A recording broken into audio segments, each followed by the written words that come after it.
Hello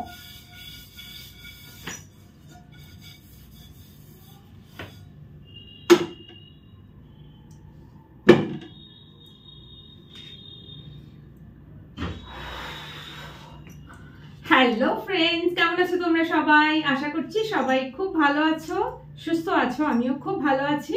চলে এসেছি নতুন আরো একটা ভিডিও নিয়ে। টাইটেল দেখে বুঝে গেছো, হ্যাঁ আজকে আমি বানাতে চলে এসেছি গাজরের হালুয়া।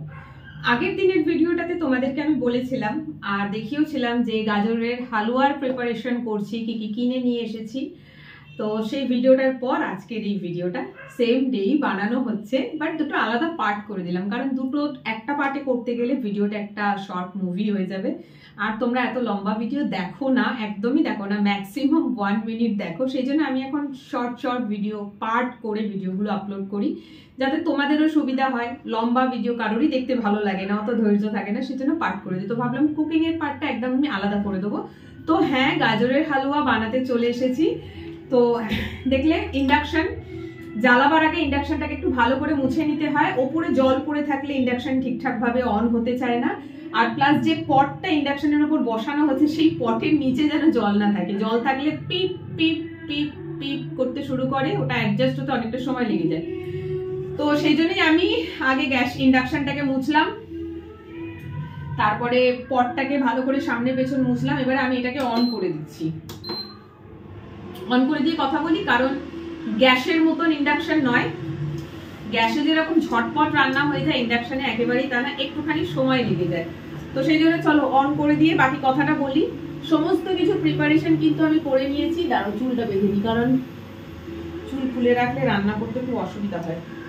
আর খোলা চুলে রান্না করা একেবারেই ঠিক না, নইলে হালুয়াতে শুধু চুল বেরোবে। রান্নার সময় মেয়েদের চুল বেঁধে নেওয়াই ভালো, কিন্তু তবু মাঝে মধ্যে আমি চুল খোলা রাখি, কারণ মাঝে মাঝে মনে হয় ভিডিওতে একটু চুলটা খোলাই থাক। তো যাই হোক, আমি এখানে জ্বালিয়ে নিলাম।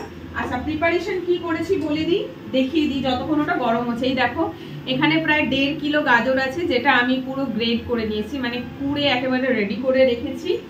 তো সমস্ত প্রিপারেশনটা এই দিকেই থাক। জল পড়ে গেল। আচ্ছা, ফোড়নের জন্য এখানে রেডি করেছি তেজপাতা, দারচিনি আর এলাচ, গোটা এলাচ। অনেকে আছে যারা গোটা এলাচ দেয় না, এলাচ পাউডার ইউজ করে। এটা ফ্লেভারের জন্য আমাদেরকে দিতে হয়। যে কোনো মিষ্টি জিনিসে দেখবে একটু এলাচ পাউডার দেওয়া হয়, যাতে এলাচের একটা গন্ধ আসবে, খুব ভালো লাগে, যেরকম পায়েসে দেওয়া হয়। গাজরের হালুয়াতে সেটা দেব। তার সাথে লাগবে হচ্ছে চিনি, লাগবে কাজু, লাগবে কিশমিশ। এইগুলো হচ্ছে অপশনাল, বাড়িতে থাকলে দিও বা দিতে পারলে দিও, বাট এগুলো ছাড়াও কিন্তু গাজরের হালুয়া খুব ভালো হয়। এগুলো না দিয়ে এটার পরিবর্তে তোমরা বাদাম ইউজ করতে পারো। এই যে বাদামগুলো আমরা খাই, এই বাদামও ইউজ করা যেতে পারে। যদি কাজু অ্যাভেলেবেল না থাকে, কিনতে না পারো, তো এরকম বাদাম দিয়েও বানাতে পারো। আর তার সাথে যে জিনিসটা লাগবে সেটা হচ্ছে দুধ লাগবে। আমি দুধটা বের করে নিই ফ্রিজ থেকে।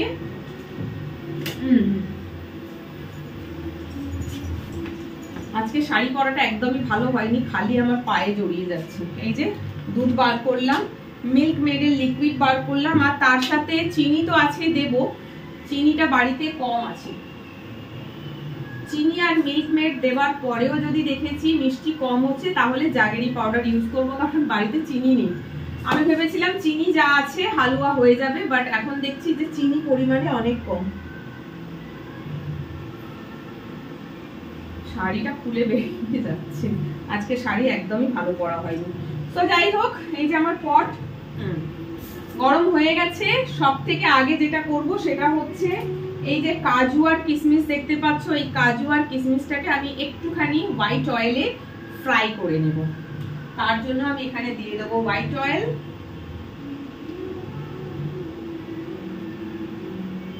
তো এই যে দেখো, তেল গরম হয়ে গেছে। আমি এর মধ্যে দিয়ে দিচ্ছি প্রথমে কাজু, তারপরে দিয়ে দিচ্ছি কিশমিশ। আর এগুলোকে আমি জলে ভিজিয়ে রেখেছিলাম, সব ফুলে গেছে। খুব বেশিক্ষণ এটা ভাজবো না, খুব অল্প সময়ের জন্য একটু নেড়ে চেড়ে এটা নামিয়ে নেব। একটু লাল হলেই নামিয়ে দেবো। কাজু কিশমিশ কিন্তু ভাজা হয়ে গেছে, ওটা আমি নামিয়ে নিয়েছি। এরপর এখানে আমি দিয়ে দিলাম ঘি। এই হলো কাজু কিশমিশ। দেখো একদমই লাল করে ভাজিনি, হালকা একটু ব্রাউন কালার হলেই নামিয়ে নেবে, ব্যাস হয়ে গেল। এইবারে আমি এখানে ঘি দিয়েছি, সাদা তেল দিইনি। হালুয়াটা যদি পারো পুরোটাই ঘিতে বানাও, তাহলে একটু হেলদি হবে ওটা। তেলে একেবারেই যদি না বানাও খুব ভালো হয়, বাট সবাই ঘি পুরোটা অ্যাফোর্ড করতে পারে না, সেক্ষেত্রে হাফ ঘি আর হাফ সাদা তেল রিফাইন অয়েল ইউজ করো। আর যদি ঘি খুবই কম থাকে তাহলে পুরোটাই রিফাইন অয়েলে বানাবে, তারপরে ওপর থেকে নামাবার সময় একটু ঘিয়ের টাচ দেবে যাতে একটু ঘিয়ের স্মেলটা আসে। তো দুরকম ভাবে বললাম। আমি দেখছি আমি আজকে ঘি পারচেস করেছি অনলাইনে, এখন আমি যা দিয়েছি ঘি এতে দেখছি হয়ে যাবে। এখানে এখনো ঘি রয়েছে, প্রয়োজন হলে আরো ঘি আছে, জানি না আমি এখন কি করব, মেবি পুরোটাই আজকে ঘিতে বানাবো, দেখা যাক। চলো বানানো শুরু করি। ঘি কিন্তু গরম হয়ে গেছে, আমি একদম ক্লোজ ভিউ করে তোমাদেরকে দেখাবার চেষ্টা করছি। এখন আমি দেবো এর মধ্যে ফোড়ন, 3টে তেজপাতা, আর এখানে রয়েছে গোটা এলাচ একটু ফাটিয়ে দিয়েছি, আর রয়েছে ছোট ছোট টুকরো করে দারচিনি।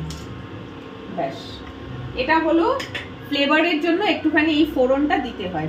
অনেকে আছে যারা এলাচ পাউডার ইউজ করে, কারণ এলাচ মুখে পড়বে বলে এলাচটা ঠিক গোটা এলাচটা দেয় না, কারণ এগুলো না মুখে পড়ে, অনেকে পছন্দ করে না, আমার খারাপ লাগে না, তাই আমি এলাচ পাউডার দিলাম না। গোটা এলাচ বাড়িতে সবাইরই অ্যাভেলেবল থাকে, আমি গোটা এলাচ দিলাম। দেখো এখানে ফোড়নে আর কিছু পড়ছে না। এন্ড নাও ওটা এবারে ফটফট করে ফাটতে শুরু করবে। এবার আমি কি করছি, এই যে গাজরটা দিয়ে দেবো। মেন কাজটা হচ্ছে এবার এইখানে ঘি কিন্তু আরো লাগবে, এইটুখানি ঘিতে হবে না হালুয়া, পরে দেবো।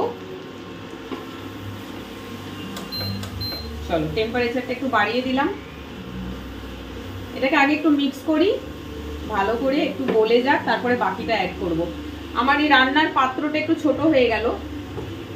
গ্যাসে না যে কোনো বাসন বসানো যায়, কিন্তু ইন্ডাকশন বেস পট না হলে ইন্ডাকশন অনই হবে না।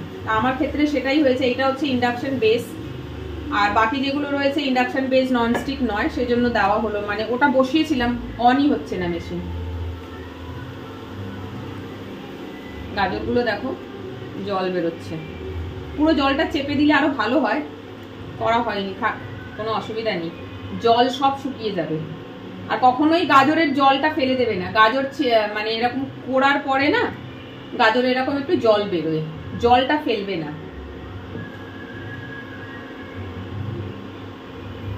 ওকে, এখন গাজরটা এরকম ফিকা ফিকা লাগছে, তো যখন গাজরের হালুয়াটা পুরো হয়ে যাবে দেখবে খালি গাজরের কি কালার বেরোচ্ছে, একদম লাল টকটকে হয়ে যাবে। তো এবারে এখন কিচ্ছু আর আমি এতে দেবো না, এখন গাজরটাকে না একটু হালকা আঁচে, মিনিমাম আঁচ থাকবে, খুব বেশি তেজ আঁচও থাকবে না, দিয়ে এটাকে খুব ভালো করে এখন ফ্রাই করতে হবে। এর পুরো কালার চেঞ্জ হওয়া অবধি এটাকে আমি এখন গ্যাসে ফ্রাই করব। 5 মিনিট মতন ভেজেছি, এখনো কিন্তু গাজরের কালার আসেনি আর রংটাও আসেনি। তো গাজরটা না অ্যাকচুয়ালি এখন কাঁচা আছে, আর গাজর যেহেতু কোড়া হয়েছে সেই জন্য গাজরে প্রচুর পরিমাণে জল আছে। যতক্ষণ না গাজরের জলটা ড্রাই হচ্ছে ততক্ষণ এটা খুব ভালো মতন করে ফ্রাইও হবে না, একটু এখনো ভেজা ভেজা আছে। আর যেমনি যেমনি এটা ফ্রাই হবে না দেখবে কোয়ান্টিটিটা কমে যাবে আর কালার আসবে তখন ধীরে ধীরে। তো এটাকে এখনো আমার একটু ভালো করে ফ্রাই করতে হবে, নইলে গাজরের কাঁচা যে স্মেলটা না হালুয়ার মধ্যে থেকে যাবে। তো সেই জন্যই খুব ভালো করে এটাকে একটু ফ্রাই করা খুব প্রয়োজন। গাজর কিন্তু মোটামুটি ফ্রাই করা হয়ে গেছে। এইবারে ননস্টিক প্যান, বাট নিচে কিন্তু ধরতে শুরু করে দিয়েছে, আর কোয়ান্টিটিটা দেখতে পাচ্ছ অনেকটাই কমে গেছে। তার মানে গাজর প্রায় কুকড মিন্স বলেছি গাজরটাকে খুব ভালো মতন করে ফ্রাই করতে হবে, যেন গাজরটা ভাজাও হয়, সিদ্ধও হয়ে যায়, তাতে গাজরের কাঁচা গন্ধটা হালুয়াতে আসবে না। এই ফ্রাই করার প্রসেসটাতেই অনেকটা লং সময় লেগে যায়, আমার 20 মিনিটস লেগে গেছে। যদিও গ্যাসে হলে এই সময়টা এতটা লাগতো না, গ্যাসে খুব তাড়াতাড়ি রান্না হয়, ইন্ডাকশনে রান্না হতে একটু দেরি হয়। তো গাজর কিন্তু পুরো খুব ভালো মতন করে ফ্রাই করা হয়ে গেছে, গাজরের সমস্ত জল শুকিয়ে গেছে। এবার এই যে ঘিয়ে ভাজছিলাম, তো এবার এটাকে অনেকক্ষণ ছেড়ে দিলে না সাইড থেকে ঘি ছাড়তে শুরু করে দিয়েছে। এইবারে আমি এর মধ্যে এবারে যে জিনিসগুলো মেলাবার আছে সেটা মেলাবো। দেখো গাজর গাজরটা কেন সাদা সাদা লাগছিল না, এইবারে কিন্তু গাজরে একটা ব্রাউন কালার এসেছে, কারণ গাজরটা ভাজা হচ্ছে। এইবারে আমি এর মধ্যে অ্যাড করে দেবো এই যে ভেজে রাখা কাজু আর কিশমিশ। আজকে রান্নাটা পুরোটাই ঘিতে হচ্ছে, রিফাইন অয়েল দিলাম না, শুধু রিফাইন অয়েলে এই কাজু আর কিশমিশটা ফ্রাই করা হয়েছে। এটাকে ভালো করে মিলিয়ে নেব।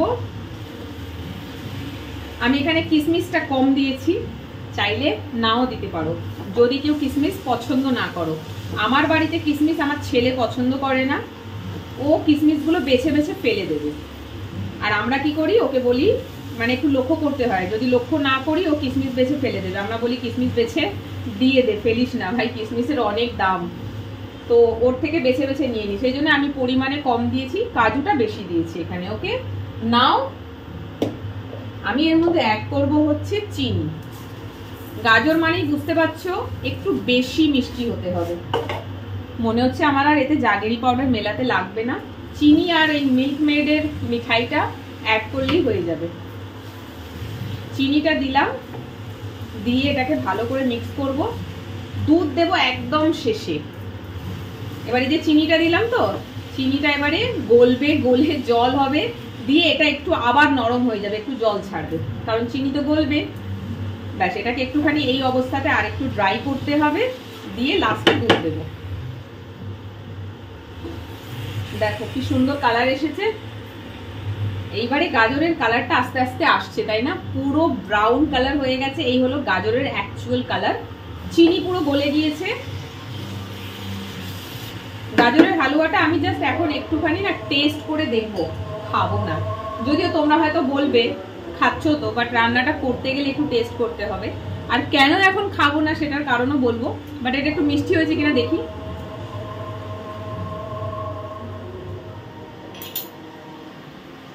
মোটামুটি যা মিষ্টি হয়েছে ঠিক আছে, আর বাদ বাকি যে একটু আরো হলে ভালো হতো, সেটা এই মিল্ক মেডের মিঠাই এই লিকুইডটা দিলে কমপ্লিট হয়ে যাবে। ব্যাস, চিনি গলে গেছে, এটাও সমস্ত সর্টেড, মানে মোটামুটি হয়েছে। এইবারে আমি এর মধ্যে ওপর থেকে অ্যাড করে দেবো হচ্ছে দুধ। দুধ তো দিতেই হবে, না হলে হবে না। দেখতে পাচ্ছ দুধ দিচ্ছি। এই গাজরের হালুয়া এখন আমি খাবো না, কেন বললাম না, একজনকে দিতে হবে, তারপরে আমি গাজরের হালুয়াটা খাবো। কাকে দেবো জানো? আমার বাবাকে। এই গাজরের হালুয়া বানাতে গিয়ে বাবাকে খুব মিস করছি, কারণ প্রত্যেক বছর শীতকালে গাজরের হালুয়া আমার বাবার হাতে বানানো আমি খেতাম। একবার হলেও বাবা বানাতো, প্রায় 2 কিলো বা 2.5 কিলো গাজর নিয়ে এসে একলা সমস্ত কিছু করে আমার বাবা একলা হাতে গাজরের হালুয়া বানাতো, আর আমি খেতাম। আমি না, সরি, সবাই খেতাম বাড়ির। আর বাবা মিষ্টি খুব পছন্দ করতো, সেই জন্য গাজরের হালুয়াটা নিজে হাতে বানাতো, আর একদম ঘি দিয়ে দারুণ দারুণ, মানে এত সুন্দর করে বাবা বানাতো তোমাদেরকে বলে বোঝাতে পারবো না। তাই কোনো খাবার বানাতে গেলে বাবাকে খুব মিস করি, কারণ বাবা আমার হাতের খাবার, যে কোনো রান্না খুব পছন্দ করে, বাবা করতো। তো যাই হোক, বাবা নেই, বাট যা রান্নাই আমি করি না কেন এখানে নিয়ে গিয়ে আগে বাবাকে দিই। বাবা তো খেতে পারে না, বাট আমাদের মন মানে না, বাবার ছবির সামনে আগে বাবাকে দিই, তারপরে আমরা কেউ বাড়িতে খাই। তো আমি এই খাবারটা জাস্ট টেস্ট করলাম, কারণ মিষ্টি হয়েছে কিনা দেখার জন্য, মুখে তো একটু দিতেই হবে, নাহলে হবে না।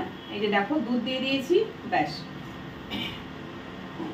এইবারে আমাকে একটুখানি এটাকে বয়েল করতে হবে, দুধটা পুরোপুরি শুকিয়ে যাবে, দিয়ে গাজরের হালুয়াটা পুরো মাখামাখি, যেরকম হালুয়া আকার হয় আর কি, সেইভাবে হবে। তার জন্য আর একটুখানি ওয়েট করতে হবে। দুধটা অনেকটাই শুকিয়ে এসেছে। এইবারে লাস্ট মোমেন্টে দেব মিল্ক মেডের, এটা পুরো লকড আছে, আজকেই কিনেছি। এইগুলো না আর ছোট পাওয়া যায় না, আর মুশকিল এটা হয়, এটা একবার আনপ্যাক করে নেওয়ার পরে আর রাখা যায় না।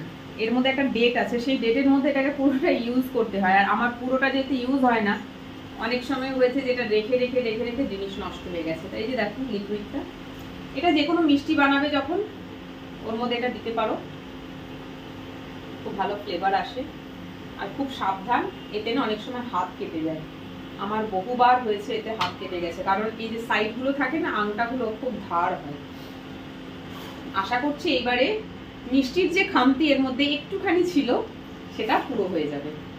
ব্যাস, আর কিচ্ছু করার নেই, ডান। আমি নামাবার সময় এটার মধ্যে ওপর থেকে একটুখানি ঘি অ্যাড করে দেবো, বাদ বাকি এটাকে একটুখানি আমাকে ড্রাই করতে হবে। এটা একটুখানি শুকিয়ে গেলেই আমার হালুয়া কিন্তু একদম রেডি। হালুয়া কিন্তু পুরো রেডি। এই যে এই হচ্ছে আমার হালুয়ার final look. Now induction of করে দিলাম। এইবারে ওপর থেকে একটু আর ঘি দিয়ে দেবো। আমি কিন্তু আর পরে ঘি দিইনি, যা দেখেছো ভিডিওতে সেই ঘিতেই পুরো রান্নাটা হয়েছে। আর নাও ওপর থেকে এই যে দেখো ঘি দিচ্ছি। ব্যাস,